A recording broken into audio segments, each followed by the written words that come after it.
He gave the car to America. I think Henry Ford may have been the most influential man of the 20th century. He made bitter enemies. He was a nasty individual. He believed in hard work. Yes, indeed. If a young man makes up his mind to work, there's no limit to what he can do. And he demanded hard work. To work at Ford's at that time, you had to give up your dignity, your manhood.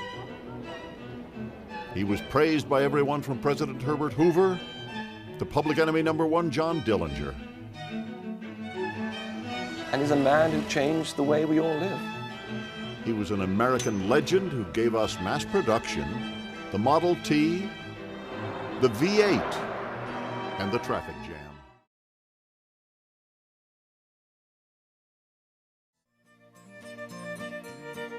Henry Ford, this man who gave America the automobile and mass production, was born while the Civil War was still raging.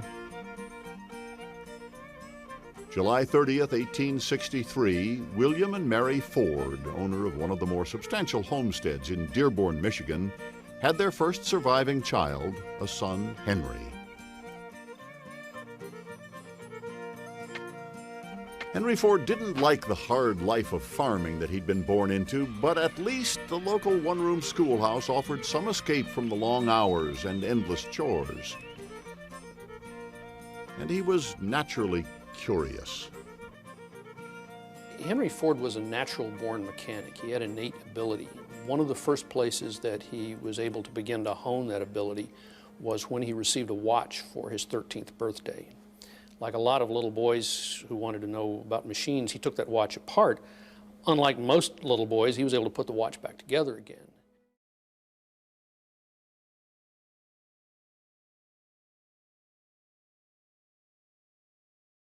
Going along with his father, and he saw one of the farm machines that were used in those days coming towards him down the track, but with one addition. It was moving itself because the engineer had fixed a chain from the axle of the machine to the wheels. So it was a sort of crude, self-propelling motor car. And for Henry Ford, this was like the road to Damascus. He'd never seen anything like this. Ford knew then that he wanted to work with machines.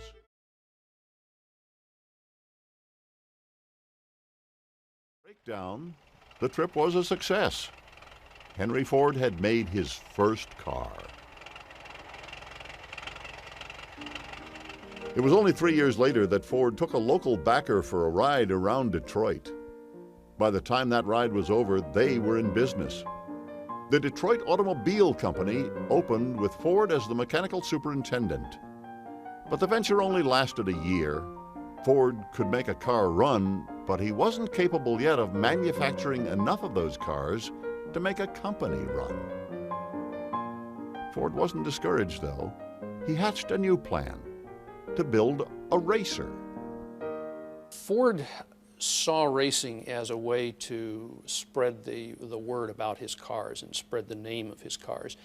And that was one of the reasons that he and his backers in his second company finally parted the ways, because they got tired of him racing.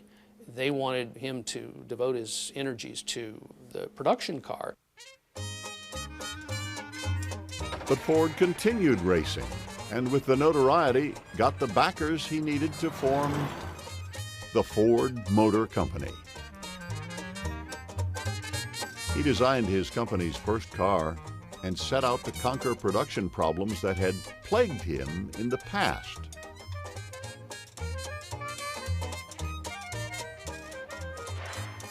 He set up shop, hired men, put out a car, and waited.